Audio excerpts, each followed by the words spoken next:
Welcome everybody. Thank you so much for coming. Clarice, if you would just leave the doorstop in that door because it will lock otherwise. Thank you. Welcome everybody. Thanks for being here. Welcome to our Science Cafe. My name is Thomas Snooper. I'm a PhD student in the Organismic and Evolutionary Biology program at UMass Amherst. I'm going to be emceeing for us tonight. Just to give you a little bit of background about Science Cafes and science stories. Science Cafes began in 2011. These interviews are organized by graduate student researchers at UMass Amherst through the Science Stories graduate student organization. So during the fall and spring semester, we invite experts like Dr. Grant Van Horn here to come to public spaces, share a little bit about their research, answer questions from you all, and of course we all get to eat as well. We also have a website, scistories.org, which we'll share a QR code. There's some QR codes on the table. We'll also share it at the end of the presentation. You can go there, you can subscribe to our mailing list to get notified about future Science Cafes. So we do these about once a month during the academic year. You can also subscribe to the That's Life Science blog, which are short, accessible science blog posts written by graduate student scientists at UMass Amherst. So that's a good way, especially to tide you over while we're on break for these Science Cafes. You can go read our writing about various scientific topics. And now I want to introduce our speaker here. Dr. Grant Van Horn is a computer scientist at UMass Amherst. He's also a researcher with the Cornell Lab of Ornithology.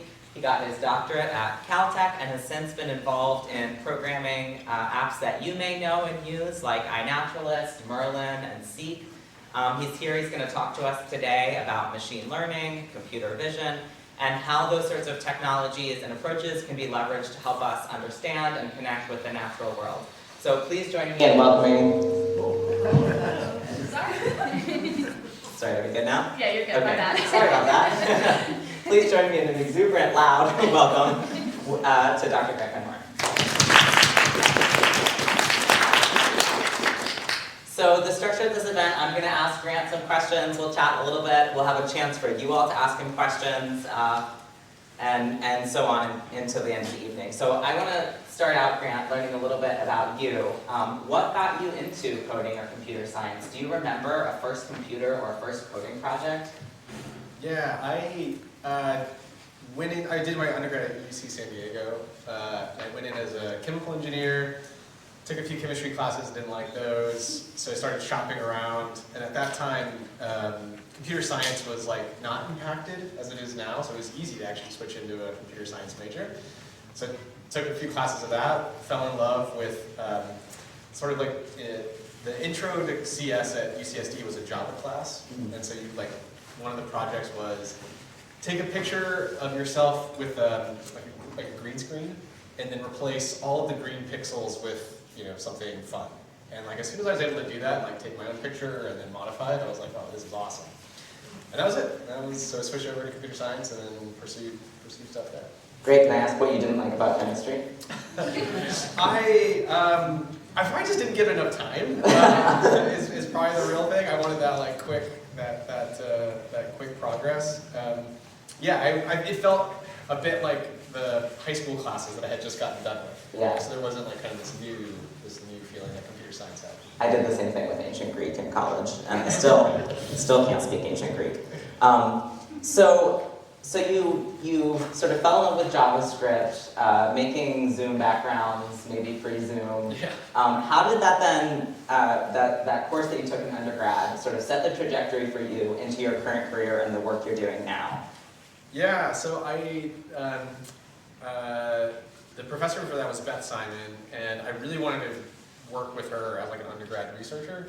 So I knocked on her door. She didn't have any open spots in her lab, and so she sent me down the hall to this guy, Serge Melangi, and she was like, he's really cool, he's in a band, and he works on this new project with birds. And I was like, well, okay, at that time I wasn't really into birds, but I was an eager undergrad researcher, or wanted to be an undergrad researcher.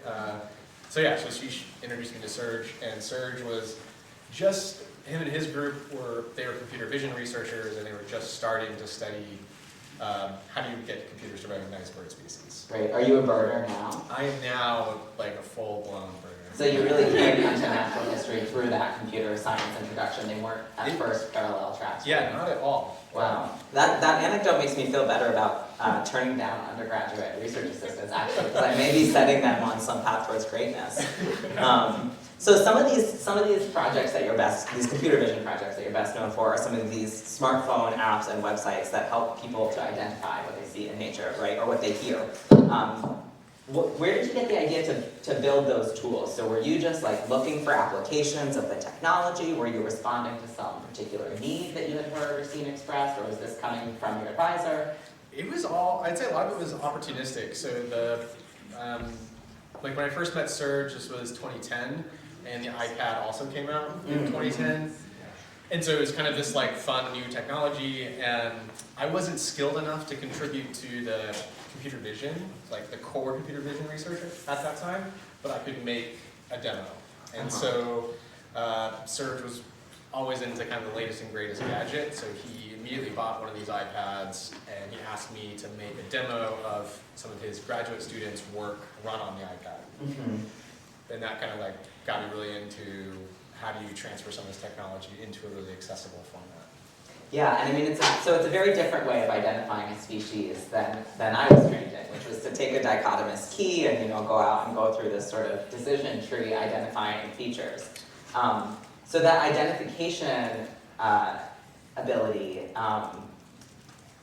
what was the sort of impetus behind that? Had you thought very much about species identification or using these sort of technologies that way? Yeah, so again, at all this time, like really a lot of the credit goes to Serge and some of the other kind of PhD students in the lab at the time, but the feeling was human face recognition and fingerprint recognition were kind of like very in topics at the time, along with general object categories like water bottle versus chair versus human. Like those were kind of like the big problems.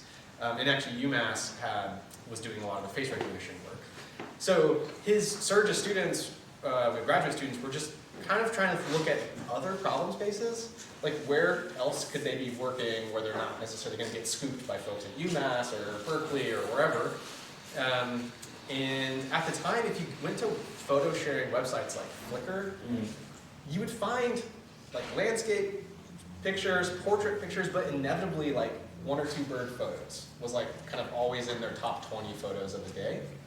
And that got us thinking, and then thinking that like birds might be this interesting data set that we could grab data from the internet readily and study whether we could get computers to do recognition of different bird species. So because people love taking pictures people of birds. So really like taking pictures of birds. Yeah, right. Well, birds are beautiful. So, when you mentioned just now face recognition, fingerprint recognition, and then these, I mentioned these apps, which, I have on my phone, probably some of you have on your phone. It makes me think that maybe there's a lot of ways, even when you unlock your cell phone, that computer vision is present in our day-to-day lives these days.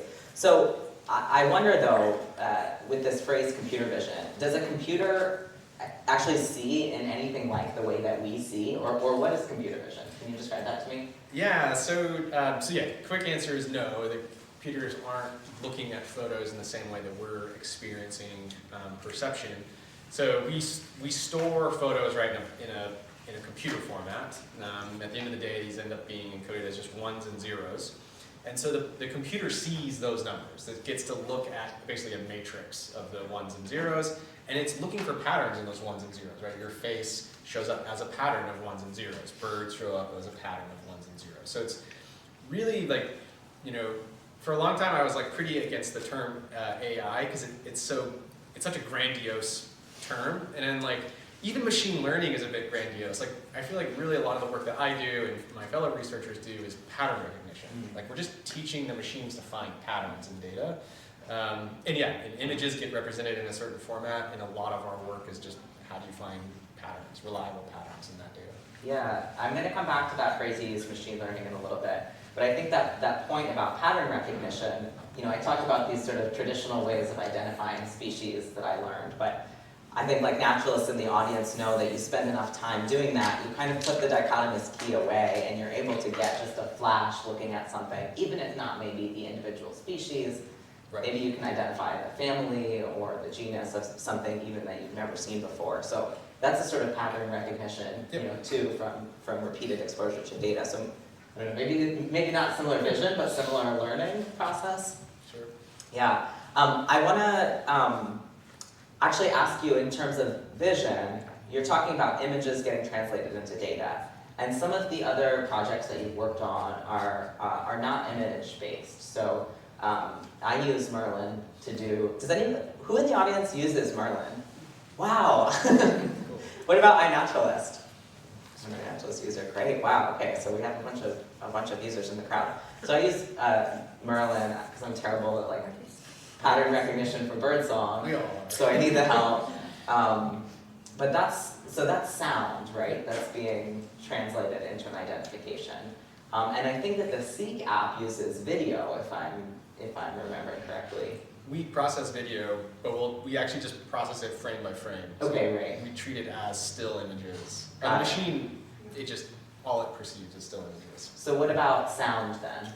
Yeah, so sound is interesting. So again, you can represent data in various formats. The way that Merlin sees or like processes sound is actually through images. So we convert audio into spectrograms. So that thing that scrolls across the top of the app, you know, as you're using it, Merlin doesn't see that exact view of the audio, but it sees a very similar view of it. And it's looking for, you know, those squiggly lines. We're looking for those patterns. And when it detects the cardinal chip note or its song, it will find that pattern and show the user like, hey, I just heard a cardinal. But like hearing is a strong word because it's all visual processing. Wow. So you have this sort of real background in the programming side of things. How much did you have to learn about birds? Because it would seem to me that there must be even individual to individual variation in that sonogram or... Yeah, well, I think that's kind of like been the real success of these apps is, like none of this was ever a solo effort. This was always like working with the Lab of Ornithology and all the experts that they have in-house, or working with the folks at iNaturalist and their broad citizen science community. So I don't have that expertise, but we can build teams that have both the machine learning expertise and the kind of the domain expertise. And that's really what it takes, I feel like, to build a performant machine learning system these days, right? So companies like Waymo with their self-driving cars, right? A lot of that is like, they're driving those cars around to collect data, which is then being annotated by professional annotators, whether it's to find pedestrians or cyclists or other cars. OpenAI is annotating a ton of text data to make these like really nice conversations that they can train their machines on. We do the exact same thing at iNaturalist and the Lab of Ornithology, where either the community is submitting data to us or we're going out and collecting data specifically to get the examples of all that diversity that we want, and then teach the machine how to find, or at least show the machine those patterns and kind of hope it can find them reliably. Yeah, I feel like I get a lot of those CAPTCHA things that must be for Waymo, like identifying which squares have somebody on a bicycle, but I've never had one yet ask me to identify a white-throated sparrow or something, thankfully. I'd be locked out of my account forever. So I imagine you must be spending a lot of time to build these models. You must be spending a lot of time kind of immersed in the training data, which I want to ask you about in a minute. But first I'm wondering, does that change the way that you hear birdsong? Like, do you find yourself thinking in these sort of sonograms or interpreting that as data differently than you maybe would have prior to working on these projects? Oh, funny, yeah. I mean, I definitely, if I, like a brown thrasher or something, if I hear something that's just kind of like all over the spectrum, I'm definitely like, oh, I have to get my phone out and just see the spectrogram because I bet this thing's just going to be beautiful. Or if you get like white-throated with like those constant tones, you're just like, oh, I need to like see this because I bet this is going to be really nice. I also just use Merlin a lot to test these models because I'm just constantly like, oh, is it going to get that distant note? Is it going to get this jumble? I've got titmice and chickadees kind of mixed in. Is it going to pick them up? Like, will it pick up that creeper behind me? So it's kind of, now it's just like, I know my birds well enough where I can kind of gauge if the system is performing how I'd want it to perform. So it's changed both in the way like I experience birdsong, as well as even just how I'm walking outside. Now it's often everything else is kind of like car tires are so noisy and the dogs and the lawnmowers are so annoying. I just want to be able to hear my birds. So yeah, then none of this, like, I was never this way as a kid. Like birds were just another background noise. Right. But yeah. Yeah, I think that's a real strength of iNaturalist as well, to help people really start to see plants. I think that seems like one of the most common uses that I encounter is for plant identification. And I remember, when I started training as a plant ecologist, that there were maybe some digital tools to identify plants, and they really seemed not good. Like you would take a picture, a really great picture of something, and it would come back and it'd say like, maybe it's a flowering plant. It's like, oh, that's really helpful. Right. And I'd steer people away from them. And then something changed. Yep. It seems like a few years ago, and now field ecologists are often using these tools to identify plants in the field, and they just have an incredible. I've really been amazed by how much things seem to have progressed in the last 10 years. Do you know what changed? Did something specific happen, or was it just more of a continuing progress, accumulation of data? Yeah, I think it was sort of a combination of factors. I don't think you can point to any one thing. So, and this is why we're seeing machine learning kind of technology in many aspects of our lives these days. Is the field settled on a particular design for machine learning models that it just works well across many problems. So it works well on audio because you can convert audio into a different format. It works well on photos. It works well on text. The field, with enough trial and error, we got to a point where the models themselves are quite good. Then we had, the internet had been around for, now it's over 30 years, and enough data has accumulated, mainly from these, citizen science type applications, whether it's eBird or iNaturalist or various other smaller groups. But they've collected enough data to kind of feed these machines in their particular format that they wanted. And then the third thing that came together was hardware. So we can run these models on the phones that are in your pocket. We can train them on machines that it's not just Google that can afford them, but universities and smaller groups can also afford them. So it's kind of like those three pieces of the science and research, the data, and the hardware kind of all coming together to power this stuff. Right, that makes sense. Yeah, I wonder even if phone camera is progressing. Yeah. I think for moving things, I still have a cheap, crummy Android, so I can never get good bird pictures. But I want to pause here. I have some more questions to ask, but I want to turn it over to the audience, who I'm sure has questions for you. Can you make sure it's on? Oh, yeah, is it? It seems like it's on. Okay, maybe the. Is it lighting up? Is there? Yeah, that's fine. Okay. If we need to bring the handheld mic up, we can though. Okay, yeah. But for right now, does anybody in the audience have a question that they'd like to ask? And please wait for a microphone to be brought to you. My name is Paul Peely, and I'm just curious about the history of this development because, for example, in police detective work, we've been using fingerprints for a really long time, and sketch artists to try to figure out, describe that, assault person and things like that. And especially like looking through fingerprints, a century ago.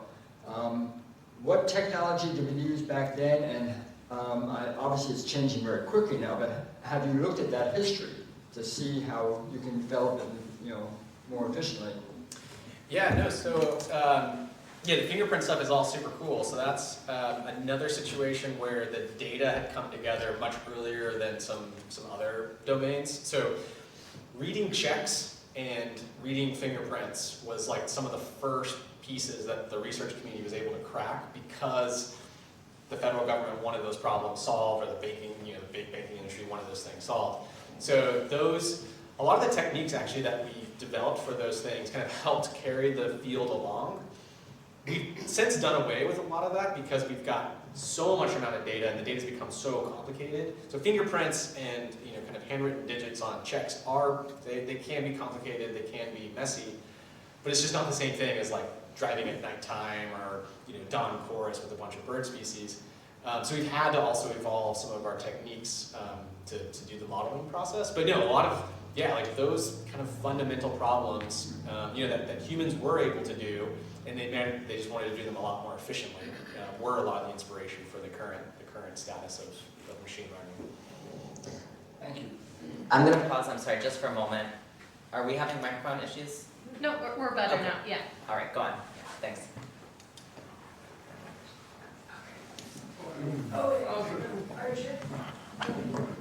Hi, Grant. Thanks so much for coming and talking. This is awesome. I just got an email in my inbox from AOS, and one of the little headlines was AOS is the American Ornithological Society. It was humans still outperforming AI on bird recognition calls. And I guess I'm just interested in this conflict between people who have trained for years to conduct these, remote point counts, or volunteers who've done breeding bird surveys, or been responsible for curating some long-term project that relies upon bird recognition by ear, and how you see people navigating all of a sudden this tool that's so widely available that I imagine maybe in extreme cases could replace a job, but also could just shape how we collect data and really change the type of data and the quality potentially and the consistency of it. So yeah, just curious how you've interacted with that conflict. Man, it's such a good question, and so many pieces. So, starting with the humans better than the machine, definitely on with regional knowledge, absolutely. I mean, yeah, 'cause, that's why we still have experts annotating all of our data to teach this machine. There's amazing birders here in Amherst, and I'm a good friend of Marshall Iliff in the Boston area, if you guys know him, and he's an incredible birder by ear. And I would never say that Merlin is sort of quote unquote better, but the point of Merlin was never meant to be kind of better than Marshall Iliff. It was meant to just kind of open up the world to the world of birds to as many people as possible. One of the big power things of Merlin and then iNaturalist is an even better example is the breadth of knowledge that these machines can have, right? So while I would never say that Merlin's better than Marshall Iliff at the birds of Massachusetts, Merlin is definitely better than Marshall for birds around the world, right? Merlin now knows about 3,000 species, or can identify those relatively reliably.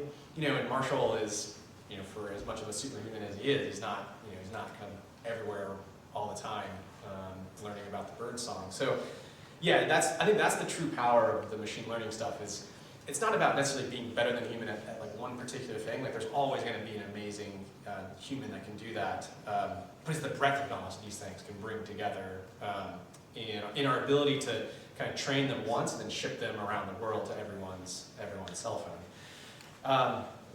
We've been super cautious about releasing Merlin in a kind of research mode, because we are very aware of the impact that this could have on bird surveys. It just changes a lot of the statistics that people are collecting. So we've been super cautious to not necessarily advertise this as something that we really want people to swap in, Merlin for doing point counts. However, I do think we're getting to the point where that's actually a viable path forward. I think the model's quite good, and certainly in the United States and a few other parts of the world. And there, I don't ever imagine it as a replacement for the human researcher. I imagine it more as a superpower. I want to help them just get through more data, conduct even more detailed analyses of their study site. So I'm hoping it'd be kind of more of a human in the loop or a machine in the loop type system where we kind of alleviate a lot of their burden of going back through these data backlogs. Absolutely, AI, there will always be a human that will, I think, confidently say that they're better than some AI system. And I think it's our opportunity to help turbocharge those particular people to process and get through more of their work. So does that answer all the questions? Yeah.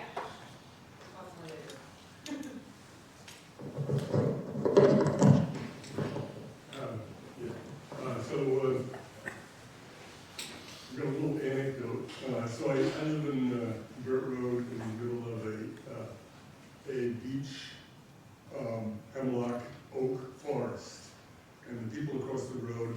chickens. And when I put Merlin out and the rooster crows, it keeps telling me there's a ring-necked pheasant out. And, you know, we don't, most of us are probably aware of the amount of variation in the species calls, young birds, regional variance, and so on and so forth. And you partially answered this, but I'll ask it again. How much room for improvement is left in Merlin, particularly if you start using LLMs, you know, to get at some of the really deeper amount of variation and so on, and have them not telling you there's a ring-necked pheasant running around the oceans. Yeah, that's a great question. So, and I'm sure we all have anecdotes of, like, I mean, even today, I've got false positives on Merlin.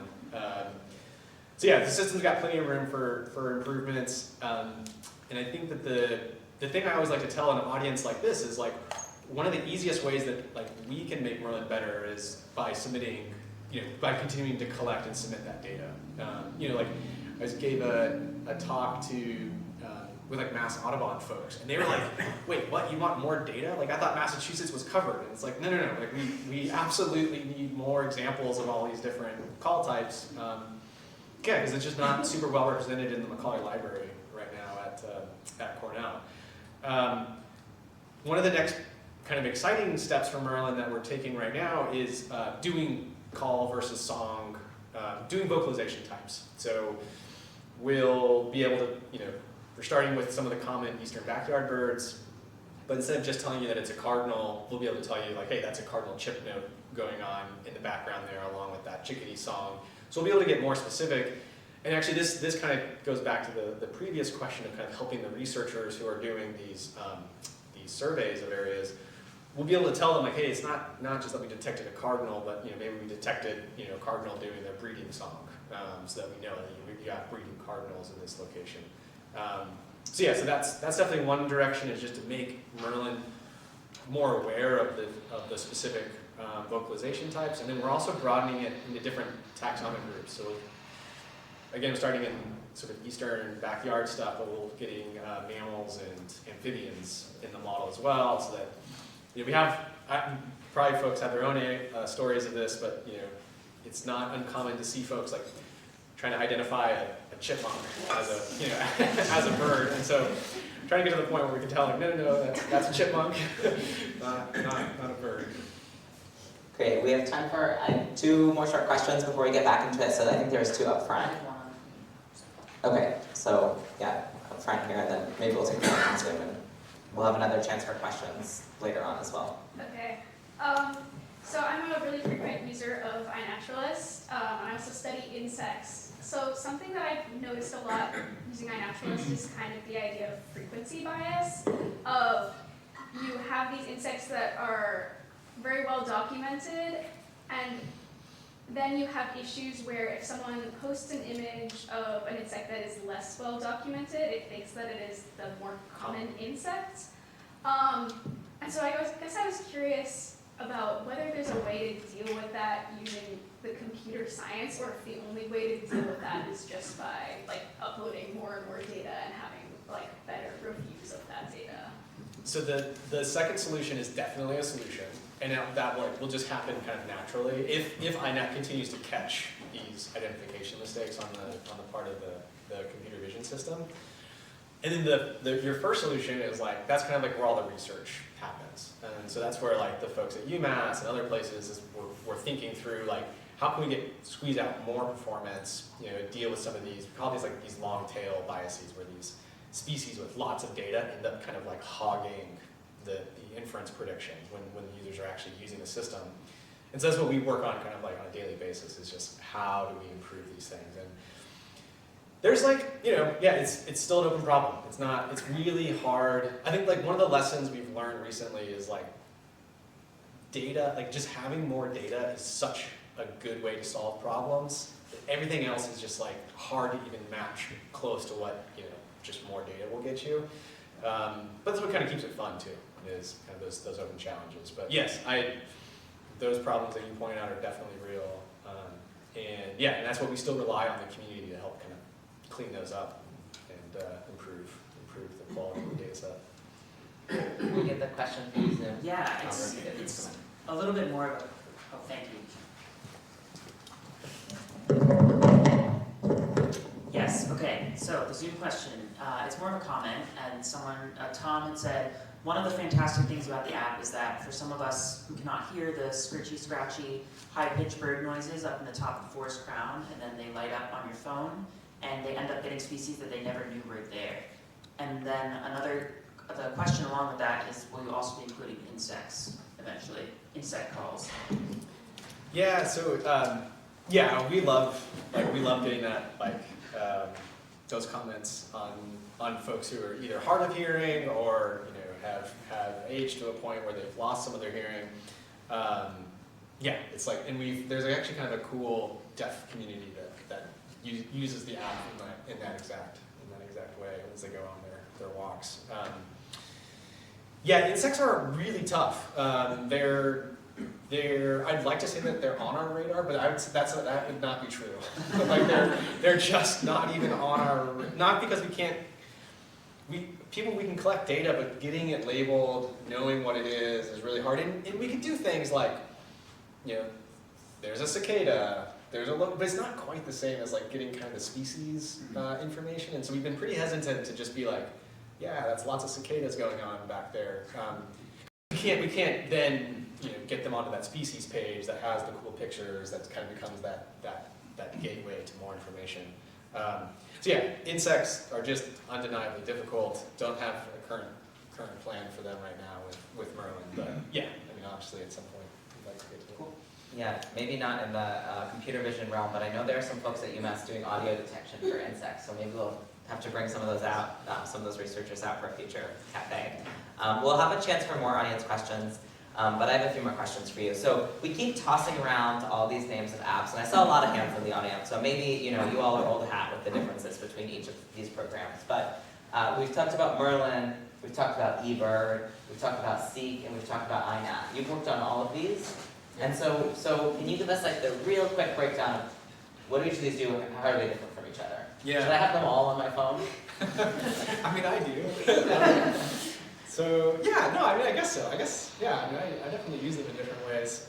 So the general timeline is, sort of like eBird gets built or gets like kind of envisioned in 2005, and that's also the same year, about approximately the same time that iNaturalist is envisioned as a master's project at Berkeley. That was Scott Lurie and Kenichi that were doing that at Cal. So those projects have been around for a long time. Obviously, eBird catering specifically to birders. This is where you go outside and you do what we call a checklist. So you add all the birds that you're hearing or seeing to your checklist, and by virtue of that, we also know what birds are absent, which birds you didn't observe. So this is a complete checklist. We know everything that was encountered by you and not encountered by you. And we get your time, the duration of the checklist, the location, all this other metadata. That's just been an incredible tool for studying bird populations. iNaturalist is sort of this broad identification, and really iNaturalist itself is more of a community. I feel like that's the real true sense of iNaturalist. It has these really nice identification tools, but like kind of the best parts of iNaturalist are their amazing identifier community. And they're there to help you identify everything, kind of everything under the tree of life. Merlin came about, we started brainstorming that project in about 2011. I think it was released to the public in 2013. I released photo ID for that in 2017, and then sound ID came out in 2021. Seek is technically the most recent app, and an early version of that was released before I actually worked with the iNaturalist guys, maybe in like 2016 timeframe. But then the real-time version that you guys experience now was released in, I think, 2019. And that app was, as a vision researcher, we were working with iNaturalist, and we were like, this is really cool, but it's like kind of like these steps that have to, like, you take your picture, you identify it on iNat, you upload it, you do all these things. And I was like, really what I want to do is I want to open up my camera and just like scan it around and just identify the stuff around me. And so that kind of desire is what gave rise to Seek. And now we've since moved a lot of, I don't know if you guys have seen the newest version of iNaturalist, but the new version actually has the Seek like real-time ID built into it. So yeah, so that's kind of the future of iNaturalist is actually a merger of the two. And Will, I'm asking you to define and differentiate some things. Computer vision, machine learning, are those the same thing? For a bit there, they were very different, but now they, like, I'd say computer vision is like a small subfield underneath machine learning. Yeah. And there's AI, this sort of umbrella. And AI is just, yeah, and like, I still feel like AI is more of a marketing term. Sure. So yeah, yes, but yeah, I think that's the way people envision, view it. Great. So I'm going to sort of shift us into talking about this community science aspect. You sort of made this natural transition. And we had some great questions about other taxa, using Merlin for mammals, amphibians, insects maybe. And I'm wondering if there's something special about birds, either biologically or in terms of the community of birders that exist, that make birds a good place to start, that made them a natural. I mean, you mentioned there's a lot of bird pictures. There were a lot of bird pictures on Flickr, maybe not as many bug pictures. Yeah, no, I mean, that birding community, I mean, it's just, there's just there's a legacy that, way precedes any of these apps, right? Both in Europe and in the United States and, elsewhere. And so, yeah, so I feel like we're benefiting from, the hard work of, multiple centuries of people kind of having that interest and passion to look at birds and to study them. Yeah, and so they're these are really cool things that you can hear and see, and you can identify in both of those modalities quite readily. And they migrate. Yeah, they're just, birds are these, they're kind of this iconic group of taxa that capture people's imaginations. They're beautiful. They're absolutely stunning when you get to photograph them. So yeah, they lend themselves well, I think, to our human desire to categorize things and look at pretty things. And yeah, so the insects unfortunately have some of this ew and gross factor that we need to overcome. Mammals they're gorgeous as well, but they're a little bit more difficult to observe sometimes. People can attract birds to their backyard with feeders. And, yeah, so you can attract bugs to your backyard as well. That's true. I've been really trying to get the bugging community to take off like birding has, but maybe these apps are the path to that. Yeah, so something I think is really, really cool about, I use iNaturalist frequently. Something I think is really cool about it is that there's this sort of function that it serves of engaging people with the natural world, helping people recognize species in their community, maybe doing educational events or things like that. So that's this sort of one function. And then as a researcher, I use data from iNaturalist to study patterns of plant movement in response to climate change. I use that. It's really, really helpful to have all this distributional data collected by people all around the world. So I'm kind of, benefiting from their, their engagement, their learning, their relationship. So I wonder if you can share any stories about ways you've heard. I love that anecdote you shared about deaf communities, using the Merlin app to engage with birdsong. Are there any stories you can share either about how people are using these apps to sort of build community, learning about nature, or in terms of how scientists are using the data for cool applications? Yeah, so I don't know if folks are aware, but on iNaturalist there's a concept of a project, right? Anyone can start a project. And it is so fun to just go look at the different projects people create, right? So there'll be the Massachusetts, Grasshopper Society. There'll be the California, bird group, or and then it'll be regional. It'll be the Amherst, blah, blah, blah. And you can just go and browse these things, and it's just really cool to see what people are into, because everyone's got their own kind of thing that they're really into, or maybe they migrate from project to project as their interests change. But yeah, I just love that iNaturalist in a pretty project was a very easy thing to build, and it was we haven't really touched that in a long time. But it's just kind of evolved into this really powerful concept. You can. When you make a project, you can put a little geo-fence around an area and be all observations that are done in this little geo area want to be part of that project. Or you could be all observations, but they all have to be an insect, or they need to be a mammal, or they need to be a bird. Yeah, so they just like these really powerful tools to form those communities, and then anyone can join. And yeah, so I really, I just really enjoy seeing that type of passion, because it's, from a computer science perspective, it's pretty rare to see that kind of passion not associated with like monetary things, right? It's like a lot of, like, at least when I was in undergrad, master's, grad school, like, you wanted to go work at like Google or Facebook, right? And it was like about doing ads. Like that's what they were gonna, like, you were gonna get hired by one of those folks and you're gonna like work on how do you serve ads. And I think the thing that's always attracted me to like the Merlin project and actually like eBird is just the crazy passion that people have that's like not associated with sort of, with monetary means. And then on this, so on the science side, I think like you were saying, both iNat and eBird make their data available in slightly different ways. So iNat has just made it insanely easy, and it's really cool to see folks just like kind of take stuff and run with it. So for a long time I was following this project where people were studying the molt patterns of mountain goats from the photos that people would upload on iNaturalist. So these researchers were like, any photo of a mountain goat that got uploaded, they would download, and then they'd be able to like kind of track when mountain goats molt based off of how much molting is done in these photos. Flowering changes based off of over time and linked to climate change. So I think that, and kind of like sky's the limit on what questions people are going to ask, right? We have no idea, and it's just, in some sense, we're just trying to make the data available in a format that lets them ask whatever they want. I know I work with invasive species also, and so early detection and sort of tracking the movement of new invasive species is something that it's really great to get community eyes and ears out there for. And I love being able to direct people, to these tools for some of that, kind of reporting, as well as, of course, calling things into to natural resources agencies and things like that.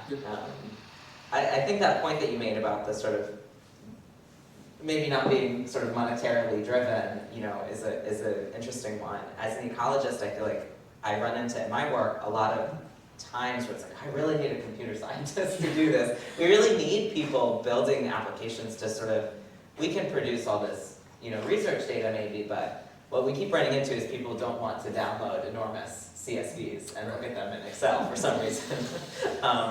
And so we really have this great need for interactive, accessible digital tools. But it's hard. Ecology doesn't pay as well, I think, probably as working for, if you have computer science skills, as working for Meta might.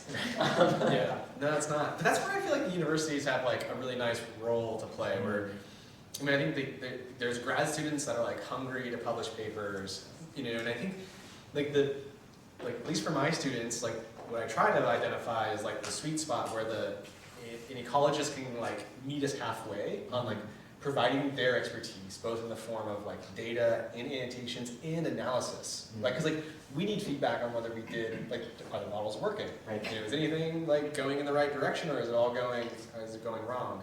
And it's like the tough part is like when an ecologist. There's like you said, there's lots of people with challenging problems, but it's like really hard when someone comes to us with like kind of like nothing's been organized, and it's like you kind of got to meet us halfway, and then we can make a ton of progress. And that was actually kind of one of the nice things with when we first started working with iNaturalist. We were like, wait, you guys have like a bunch of images, and they've been identified by a community of people to species. Like, wow, that's a huge head start to like training a computer vision system. It's like, because most people would come to us with like, hey, we have 1 million images, but we don't know what they are.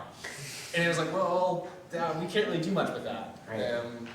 So anyway, that's where I think iNaturalist and Merlin and eBird were just these really awesome opportunities where like, the data was like kind of ready, or it was obviously coming in. And it just married nicely with some of the computer science stuff.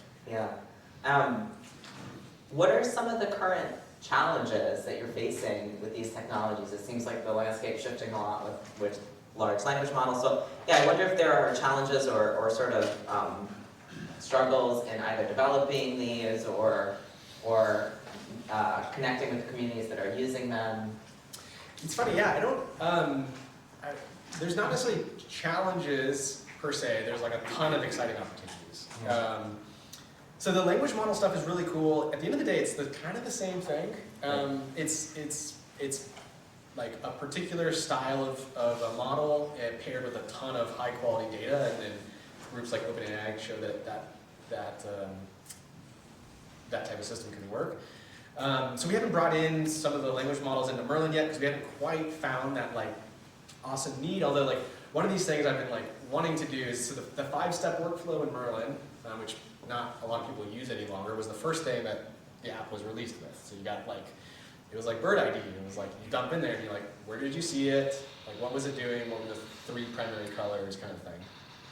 That I would love to like replace with just tell me what you saw. Like, you know, whether you do speech to text or if someone wants to type it in, but just like tell me what you think you saw, what it was doing, however you want to do it, just free form text, and then we'll try to give you some suggestions based off of that. I think that could be like a very powerful way, to let people communicate however they want to. So I think there's really fun opportunities there. Again, with Sound ID, we're very interested in just making it kind of like more knowledgeable about the different voc types and the call types. We're back on photo ID actually, with iNaturalist and Merlin, camera, like you were saying, so smartphones have gotten really good. Other people's smartphones. Other people's smartphones. Like the new Pixels from Google, the new iPhones from Apple have really good cameras, and so we'd like to kind of revisit a lot of our photo things. Because like one of the original criticisms we used to get for working on birds was like, no one can take a picture of a bird unless you have like a nice camera. And now I feel like that argument is like sort of being like eroded away, because like cell phones, I mean, they're not ever going to replace a nice telephoto lens, but you know, you can get a decent photo for identification purposes, maybe not for National Geographic. You know, I think that my hardware limitation there is, it's not even in the phone, it's like how quick can I get out of my pocket? It's like I'm not a fast enough draw. So how far do you think we are from direct human to bird translation? Both ways. I mean, I feel like scientists need to like agree on like, it's funny, this vocalization type project for Merlin, we've been talking about this since we like envisioned Sound ID. It was like, wait, like let's not just do cardinal, like let's try to like say like which vocalization type the cardinal is making. It is so difficult to get like ornithologists to agree on like the different call types for a species. Like they just like they don't like, and this is for like eastern backyard birds, like let alone the neotropics or like somewhere else. Yeah, so I feel like there's actually a lot of room for like, you know, ornithologists and ecologists and biologists to like make some agreements on like what things are, and then we can figure out how to bring them into. I'm with you there. All right, I want to give a chance for some more audience questions. So if there's anybody in the room or on Zoom, I think that there was a hand up over here earlier that we didn't get. Yeah, please. Thank you so much for this evening. The question I asked was done, so I have a new question. So I have all your programs on my computer, on my phone. So I use it almost every week.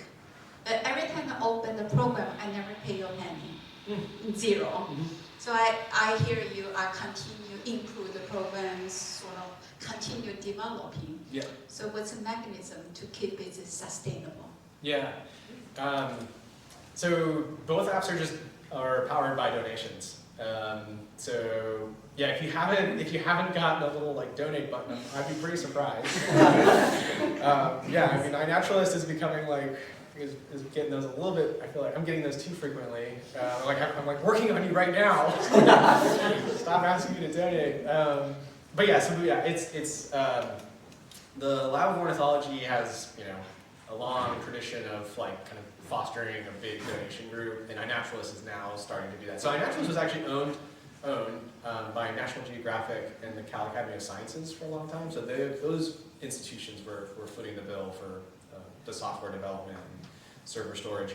But we also, I mean, we do work with industry. So like iNaturalist stores all of their photos and audio on the Amazon cloud, and Amazon picks up that bill, you know, sort of free of charge. So yeah, so there are collaborations, and there's like, you know, we find opportunities to get money or cut deals, and but yeah, no, but we're always, you can always have more resources, but yeah.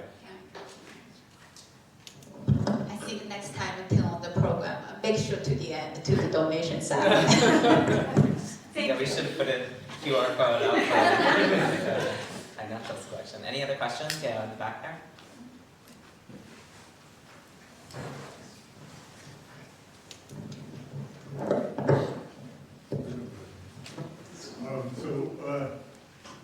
I know you touched on this a little bit before, but and I know Cornell is doing this quite a bit, but I'm going to talk for just a second about aggregating data from individuals of bird songs and what it can tell you about, for example, how climate change is changing the composition of the biome, including birds. What kind of competitive exclusion you get between different bird species. It seems to me that there's a really rich area to be explored by aggregating the data for the millions of people who are using birding. And like I said, I know Cornell is doing some of this, but I don't know to what extent they're doing it. Yeah, no, it's a great sort of question and comment. Sometimes this comes as a shock to people, but the Merlin right now is kind of a black hole, right? So you run Sound ID or you use Photo ID on Merlin. Cornell does not get that data back, right? Like we keep that data local to you. The only data we're really getting is if you then do an eBird checklist and let us know what you saw. So that we're currently working through changes to Merlin that would allow you to then save detections back to Cornell, and that would sort of be this. As soon as we did that, we flipped the switch, so to speak, on a system like that, we would probably create a citizen science database larger than kind of anything we've ever built in a matter of weeks. We would quickly surpass eBird, and we would quickly surpass iNaturalist. And so we're currently thinking through kind of what data do we really want from users. How do we store this in an efficient way? Because we're not Google, we can't just store everything indefinitely. So yeah, we are thinking through that. The eBird team is super excited to have a data set like this, specifically for what you just mentioned, this aggregation of both human-generated checklists and machine-generated acoustic checklists is what we're calling them. And then you can bring in things like iNaturalist and aggregate this stuff. The kind of the science questions you asked, people are conducting those, and a lot of we were actually working with some researchers in Ecuador earlier this year who have been doing kind of long-term manual studies of a few sites in the Ecuadorian Amazon, and it's pretty humbling the changes that they're seeing, right? Even in these pristine forests that haven't necessarily been touched directly by humans. The impact of climate change is absolutely felt. I mean, the eBird with the 2019 report, right, that North America has lost 3 billion birds, and that's just continued over the last 5 years. And yeah, we're seeing this stuff in these kind of, again, pristine, untouched forests, right? So our best, it feels like for a long time our strategy was okay, we'll just carve off sections of land and not touch it, but that doesn't seem like it's going to be enough if we want to maintain some of these bird populations. Any other audience questions, or is there anybody on Zoom with something they'd like to ask? Hey, Graham. So I have a question. Because I actually didn't realize that when you use Merlin, those recordings are not going anywhere. Yeah. So am I keeping them in my phone? Is that what's happening? So at some point, they fill up all your memory. They do. Is that what's going on my phone? Do That's I what's have to go in there That's and what's start deleting a bunch of these recordings? If your phone's getting slow, yeah, you can go into Merlin and clear out all these recordings. Yeah, no, it's turned into, so in some sense, Sound ID became we knew Sound ID was going to be really cool. I don't think we quite realized how much people were going to like it. And so from the beginning, we just had never built in these mechanisms to kind of get that data back off your phone. And up until now, so 5 years into the project, we've basically been playing like kind of catch up. Actually, coming back to your question, like, you know, it's all of our resources have just been running, like keeping that program going, kind of expanding the core Sound ID model. Now we're at a point where we can revisit that, like, okay, let's get this data back off of people's phones if they want, like, you know, make it very obvious, like, hey, you're going to share these detections back to Cornell. But yeah, let people opt into that, and then start aggregating all that information. But yeah, right now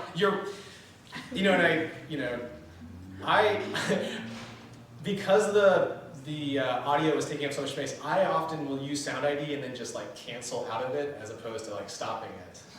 And so we've built all these weird human behaviors now because we haven't like thought this through. But yeah, we'll work on that.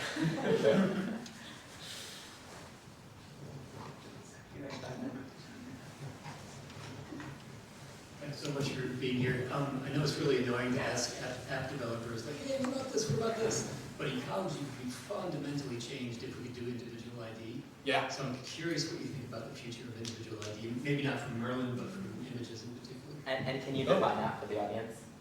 Yeah. So like this would be like, you know, almost like this is really related to like face recognition with humans, right? So with humans, we can recognize who you are by your face, and it'd be really nice if we could do this with other species through different modalities, whether it's photos or acoustically. So I know for species that have sort of unique patterns, so snow leopards, whales, in terms of some of their marks on their flukes, those species can be readily ID'd to individuals.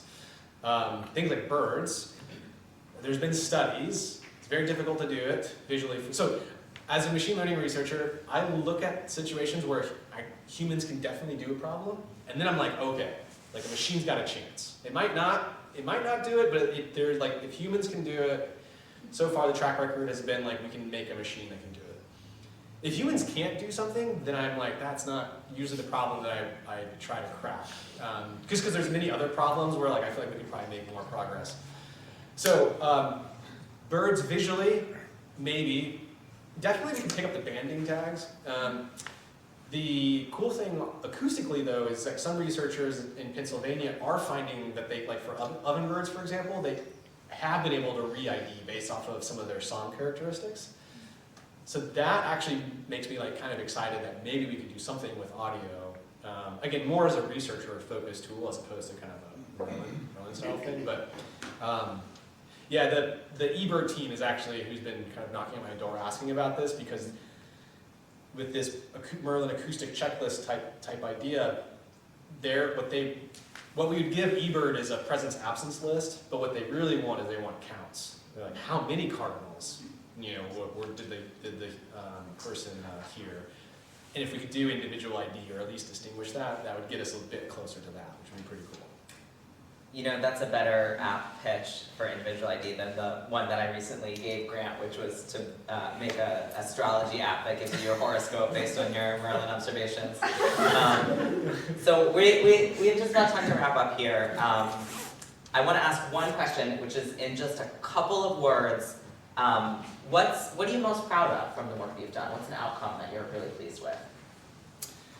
I'm like, it always just makes me so happy when people come up and say how much like Sound ID has like changed the way they like view outside. Like that's just, and then I'm like, as soon as I say that, it makes me like really happy. But then I'm quick to tell them that like it's not just like, you know, like I was one part of a team that like made that system. So I think the other thing that I'm really happy about Sound ID that has just turned into this like really cool project. But then the other thing I'm really proud of is we like keep putting together really cool teams to solve these problems, and then we get to work with like amazing communities, whether they're iNaturalist or the birding eBird community. And that's just, yeah, it's just like really nice. It's really fun. What a good note to end on. Thank you so much, everybody. We're really appreciative of Grant. We're appreciative of all of you making the time on a cold, dark November evening. It's felt like evening for hours and hours now already. Making the time to be here. Please feel free to stick around for a little bit. Grant, if you're able to linger, then people can come up and ask you some questions. Please eat some pizza, take it with you. And I want to, again, remind all of you to please check out our Science Stories website. You can subscribe to our events listserv and our blog listserv. They're separate listservs, so if you're interested in both, go ahead and subscribe to both. Please also fill out our post-event survey. This will also be emailed to you if you registered after the event, but this is really helpful for us to be able to, improve how we host these cafes. You can also have the chance to, suggest what kind of science topics you'd like to see us cover in the future that we haven't covered yet. Our next event is not going to be until the spring semester, so not until the new year, as we're going to take a winter break. So please stay in touch by checking out our website, checking out our blog. Please join me again in thanking Dr. Grant Van Horn for this great interview.